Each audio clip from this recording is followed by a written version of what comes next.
Akhirnya pihak keluarga mendiang Herman Muji Susanto muncul ke publik dan angkat bicara perihal kisah Tiko dan Ibu Eni yang sedang ramai diperbincangkan. Ika yang merupakan cucu pertama Herman Muji muncul dan mengungkap keberatan dengan statement dari Tiko terkait pengakuan ditinggal ayah hingga membuat ibunya depresi. Ika dengan tegas menyebut bahwa dirinya tidak terima dengan semua pengakuan Tiko. Sebab Ika menganggap jika Tiko berbohong soal Herman Muji Susanto atau ayah Tiko yang kabur meninggalkan Ibu Eni. Lebih jauh, Ika mengatakan keluarga besar tidak suka pernyataan itu lantaran mengingat almarhum sudah meninggal dari 2015 lalu.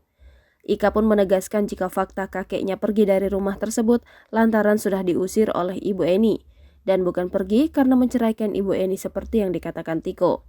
Pihak keluarga ayah Tiko itu pun mengatakan bahwa Ibu Eni adalah sosok yang sombong dan angkuh di masa lalu sehingga apa yang terjadi pada hidupnya sekarang ini merupakan karma yang sedang dituai.